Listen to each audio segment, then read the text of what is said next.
యేసు రక్తమే జయం పరిచర్య.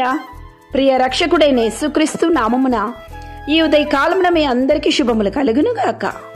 యూదవారులారా, ఇశ్రాయేలు వారులారా, మీరు అన్ని జనులు ఎలాగూ శాపాస్పదమై ఉంటిరో అలాగే మీరు ఆశీర్వాదమగునట్లు నేను మిమ్మల్ని రక్షింతును, భయపడక ధైర్యము తెచ్చుకొనుడి అని దేవుడే సెలవిస్తున్నారు.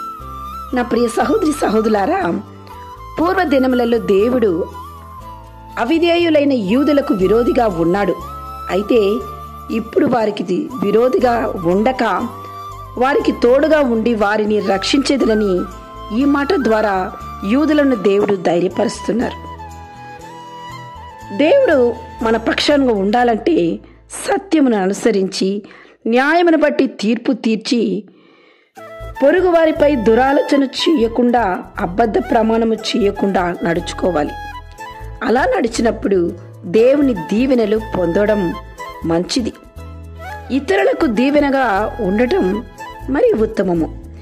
నేడు నీవు దేవుణ్ణి శరణగొచ్చితే ఆయన నీకు తోడుగా ఉండి నీవు అనేక మందికి ఆశీర్వాదమగునట్లు దేవుడు నిన్ను రక్షిస్తాడు.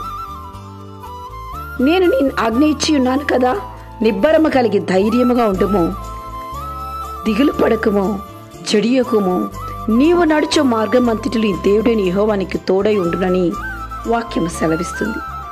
యెహోవా దేవుడు మనకు తోడై ఉన్నందున ఎటువంటి ఇబ్బందికరమైన స్థితిలోనూ దేవుడు నీకు బలమును అనుగ్రహించి నిన్ను నెమ్మదితో నడిపించువారు ఆయన. తన తోడని ప్రమాణము చేసి నిశ్చయముగా నిన్ను విస్తరింపచేతునని దేవుడు సెలవిస్తున్నారు. ఈ వాగ్దానం ద్వారా అన్నీ మనం స్వతంత్రించుకోవాలంటే మన సమస్యలను బట్టి, మన కష్టాలను బట్టి మనం దేవుని సన్నిధిలో ఎంతో ఓర్పు సహనముతో ప్రార్థించి వేచి ఉండాలి. ప్రార్థనే మన జీవితాలను మార్చును. నీ సమస్యను చూచి జడియకు, చింతించుకో. నీ స్థితిని మార్చే దేవుడు నీతో ఉన్నాడు. ఆయన నిన్ను నిశ్చయముగా ఆశీర్వదించును. వాగ్దానం చేసిన దేవుడు నమ్మదగినవాడు. మన నిరీక్షణాస్పదమై మనం ఒప్పుకొనినది నిశ్చలంగా పట్టుకుందుము. కావున విశ్వాస సంబంధమైన ప్రార్థన ప్రతి పరిస్థితిని మార్చును, నీ బంధకాలను తొలగించును.